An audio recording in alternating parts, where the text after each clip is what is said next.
कोल्हापूर शहरात दररोज 180 टनांपेक्षा जास्त कचऱ्याची निर्मिती होते.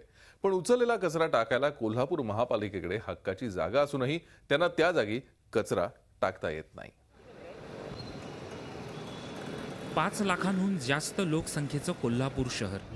शहरातल्या 77 प्रभागांमधल्या महत्त्वाच्या चौकांतून फेरफटका मारल्यास कचऱ्यांचे ढीग ठिकठिकाणी पाहायला मिळतात. आधीच शहरातला कचरा उचलण्यासाठी महापालिका प्रशासनाकडे सक्षम यंत्रणा नाही. त्यातच उचललेला कचरा महापालिकेच्याच हक्काच्या जागेत टाकायला टोप ग्रामस्थांचा विरोध आहे. त्यामुळे दररोज तयार होणारा कचरा कसबा बावडा परिसरातल्या झूम प्रकल्पामध्येच टाकला जात आहे. त्यामुळे या भागातल्या नागरिकांचं आरोग्य धोक्यात आलंय.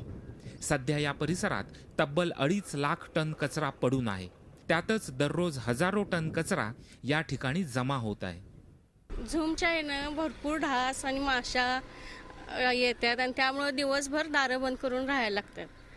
त्यामुळे पोरासनी बी आमच्या बाहेर खेळायची बी हे नाही आणि क्लासला शाळेला जायची पंचायती झाल्या का तर कुत्री एवढी झाल्यात आणि ते पेटवतात. त्यामुळे धूर एवढा येतोय की आत बसून आम्हाला घुटमळण्यासारखं होते. प्रचंड घाण येतं. त्यामुळे आम्हाला रोगराई अगदी पसरलेले लहान मुलापासून मोठ्यापर्यंत सतत दवाखाना करण्याची पाळी आलेली आहे आम्हाला.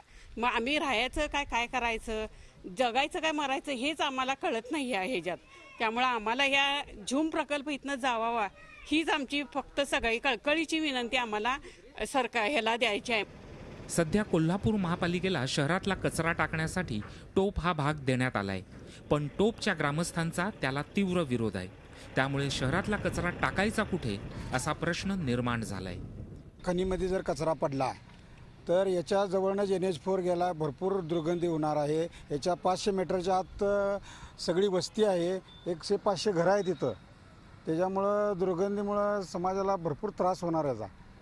काँग्रेस आणि राष्ट्रवादी काँग्रेसनं पालिकेत सत्तेवर आल्यानंतर कोल्हापूर शहरातल्या सर्व समस्या सोडवू असं आश्वासन नागरिकांना दिलं होतं. त्याला 5 वर्ष उलटली आहेत. पण आता येत्या ऑक्टोबर महिन्यात पुन्हा निवडणुका आल्या तरी कचऱ्याचा प्रश्न काही मिटलेला नाही. त्यामुळे नागरिकांतून संताप व्यक्त होत आहे. प्रताप नाईक, झी मीडिया, कोल्हापूर. झी 24 तास रहा एक पाऊल पुढे.